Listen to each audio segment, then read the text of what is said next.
ہم نے ان کے خلاف، ہماری فوج نے، ہماری پولیس نے، ہمارے پاکستان کے نوجوانوں نے، شہریوں نے، ہمارے میڈیا نے، سب نے اکٹھے ہو کے ہم نے کوشش کی اور ہم نے اس دہشت گردی کے جن کو قابو کیا.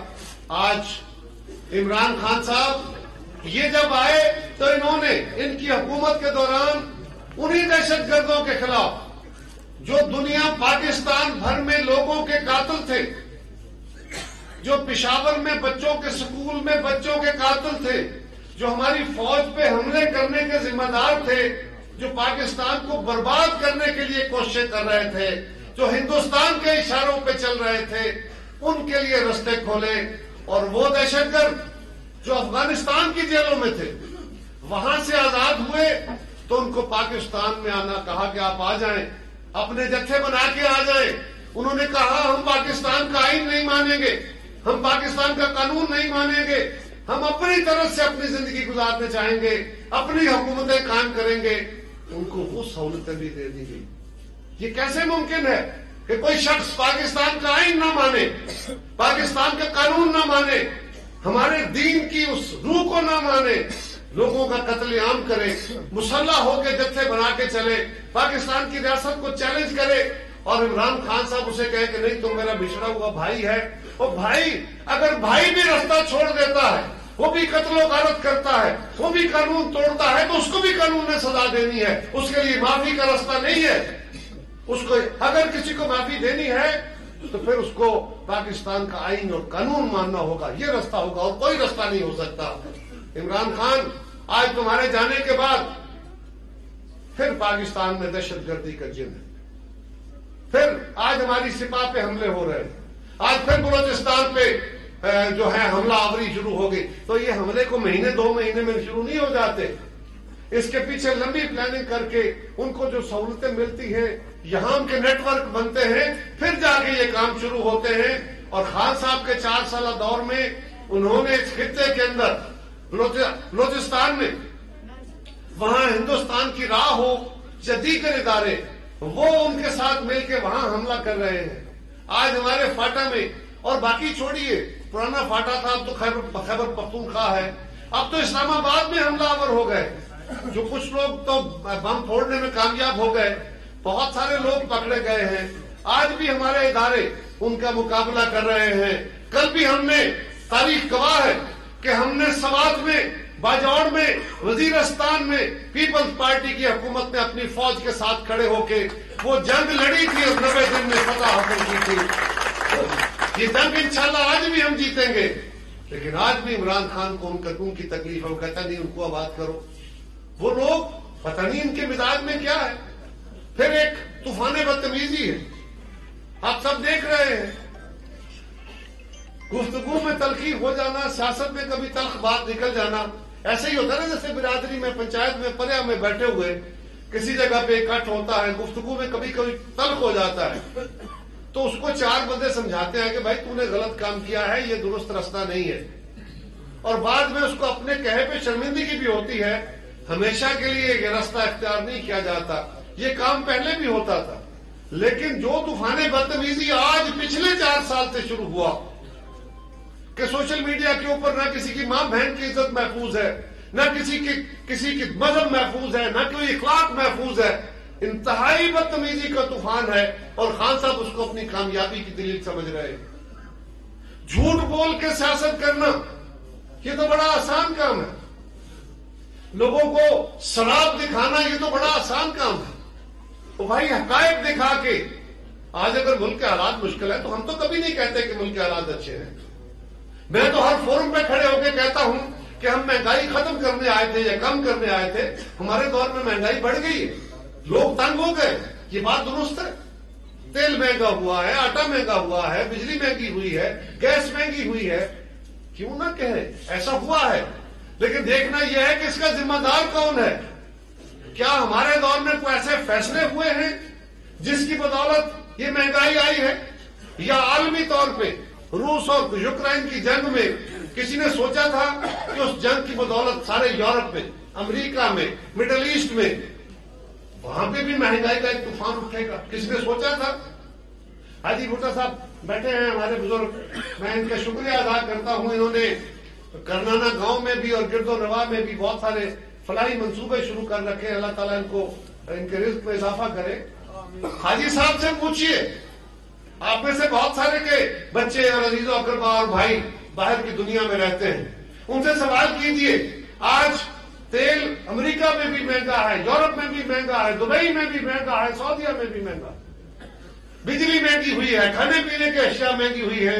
وہ ممالک جہاں زندگی میں کبھی ٹیکس نہیں لگا تھا، آج وہاں بھی ٹیکس لگ گئے ہیں. تو یہ بھی قصور ہمارا ہے؟ نہیں، عالمی حالات ایسے بنے ہیں جس کی وجہ سے آج پاکستان میں حالات مشکل ہوئے. لیکن یہ صاحب آج بیٹھ کے جو خود سارے کام کرنے کا ذمہ دار تھا، جب حکومت سے نکلا تو جاتے جاتے IMF کے ساتھ کیا ہوا اپنا معاہدہ خود معطل کر لیا.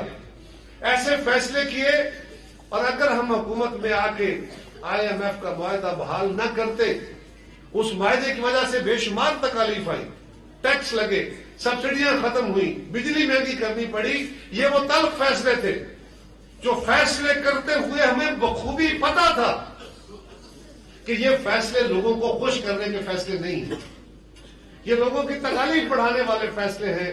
لیکن یہ جانتے ہوئے فیصلے کیوں کیے؟ او بھائی، ہم تو سیاسی لوگ ہیں، ہم نے تو آپ کے پاس آنا ہے لوکل پارٹیز میں الیکشن ووٹ مانگنے، ہم نے تو آنا ہے آپ سے جنرل الیکشن میں ووٹ مانگنے. تو پھر کیوں ہم نے یہ فیصلہ کیا کہ لوگ ناراض بھی ہوتے ہیں تو کوئی بات نہیں ہے، ان کو راضی کر لیں گے، ان کا ترلا کر لیں گے. لیکن آج ملک بچانا ہے. اگر ہم نے یہ مشکل فیصلے نہ کیے تو پھر پاکستان آگے نہیں بڑھ سکے گا. اگر ہم عمران خان کی حکومت ختم نہ کرتے تو نہ آج تو بلاول بھٹو زرداری صاحب کی شکل میں ہمیں ایک فعال وزیر خارجہ ملا ہے. کہتے تھے لڑکا ہے، نوجوان ہے، بڑے جو جگتے لگاتے تھے. آج اس نوجوان نے اپنے نانا اور اپنی ماں کا ورثہ ثابت کیا ہے. وہ دنیا میں پاکستان میں جہاں گیا وہ پاکستان کے لیے بات لے کے آیا ہے. ہر فورم پہ پاکستان کا مقدمہ جرأتوں سے بیان کیا ہے. لیکن ہم اگر وہ اس کی حکومت ختم نہ کرتے تو پاکستان کو عالمی امداد ملنا بند ہو گئی تھی. یہ کسی نے سوچا تھا کہ یہ فلڈ آ جائے گا اور اتنا بڑا فلڈ آئے گا کہ پاکستان کا 1/4 آبادی جو ہے وہ اس کا شکار ہو جائے. لوگوں کے گھر بار، مال ڈنگر، ان کے ٹوٹل اثاثے، ان کی جائیدادیں، ان کے وسائل سارے، ان کے فصل بوٹے سارے برباد ہو جائیں گے. کبھی سوچا تھا کسی نے؟ ہمیں اس کا اندازہ نہیں ہے جو کچھ ہوا ہے. اللہ نے ہم پہ فضل کیا، یہ علاقے ہمارے محفوظ رہے ہیں. لیکن یہ یاد رکھیے، وہ علاقے سندھ کے، وہ بلوچستان کے جہاں پہ فلڈ بہت زیادہ آیا تھا، آپ ذرا غور کریں. خدا نہ خواستہ ہمارے گاؤں بہ جائیں، ہماری بستیاں بہ جائیں، ہمارے مال مویشی ختم ہو جائیں، ہماری فصلیں ختم ہو جائیں، ہمارے رستے بند ہو جائیں، ہمارے کیا حال ہوں گے؟ ہم سڑکوں پہ بیٹھے ہوں اپنے بچوں کو لے کے. یہ حال ہوا ہے وہاں لوگوں کا. اور یہ قدرتی آفت تھی، اس میں کسی کا قصور تو نہیں ہے. ہم نے تو اس کو بھی ساری قوم کو اکٹھے کر کے، دنیا کو بھی اکٹھا کر کے ان کے مسائل کا حل کرنے کی کوشش کی ہے. ہاں، آج بھی وہاں مسائل ہیں، آج بھی وہاں تکالیف ہے.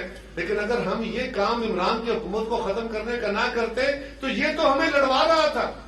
یہ تو دنیا میں صرف کیونکہ میں بڑا اکڑ خان ہوں، میں بڑا اصول پسند ہوں، میں ہی ہوں جو دنیا کو بہتر جانتا ہوں. یہ جانتے ہو دنیا کو بہتر کہ ساری دنیا کے ساتھ لڑائی لڑ لی ہے. یہ جانتے ہو بہتر کہ اپنی اکانومی کو برباد کر لیا ہے. یہ جانتے ہو سب سے بہتر، سب سے عقل مند ہو کہ اپنے اداروں کے اوپر حملہ آور ہو گئے. اور ہندوستان کے لوگ کہتے ہیں کہ پاکستان کی فوج کو ہمیں خراب کرنے کی ضرورت نہیں، اس کے لیے عمران خان ہی کافی ہے. فوج سے تو ہمیں بھی گلے تھے، ہمارے ساتھ بھی زیادتیاں ہوتی رہیں، لیکن ہم نے کبھی فوج پہ حملہ تو نہیں کیا تھا. ہم ہمیشہ ان کے رول کو تبدیل کرنے کی بات کرتے تھے. ہم یہ کہتے تھے کہ جو آئین ہے، جو قانون ہے، جو اسلوب ہے، جو طریقہ کار ہے، جو دنیا میں کامیاب قومیں کرتی ہیں، آپ بھی وہ رستہ اختیار کریں، آپ بھی وہ طریقہ اختیار کریں. اور آج اگر انہوں نے وہ طریقہ اختیار کرنے کا اعلان کیا ہے تو عمران خان روز نام لے لے کے ان کو گالیاں دے رہا ہے. روز نئے نئے ناموں سے، کبھی میر جعفر کہتا ہے، کبھی میر صادق کہتا ہے، کبھی جانور کہتا ہے. اور اس بات پہ کہ اس کو ہاتھ نہیں لگایا جا رہا کہ جی بس جو منہ میں آتا ہے کہہ لیتا ہے. ہم سارے برداشت کر رہے ہیں, ہمارے ادارے بھی برداشت کر رہے ہیں, لیکن کب تک؟ اس لیے ہم نے اس کی حکومت ختم کی, ورنہ یہ صاحب تو الیکشن کمیشن کو بھی ختم کر کے اپنی مرضی کا الیکشن کمیشن بنانا چاہتے تھے. یہ تو اپنی مرضی کے فوج کے اندر تبادلے کرنا چاہتے تھے. یہ تو اپنی مرضی کے قانون کے تحت الیکشن کرانا چاہتے تھے. یہ تو پاکستان کی اس حیثیت کو, ایک وفاقی پاکستان کو ختم کر کے یہاں پہ نظام بدلنا چاہتے تھے.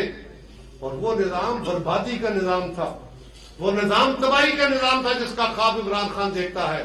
2 ملک ہیں عمران خان جن کی مثالیں دیتا ہے, ایک چین کی, دوسری سعودی عرب کی. ایک میں بادشاہت ہے, دوسرے میں ڈکٹیٹرشپ ہے. کیا پاکستان کو ایسے بنانا ہے, ایسے چلانا ہے؟ کیا باقی سارے صوبے ہمارے ساتھ چلیں گے؟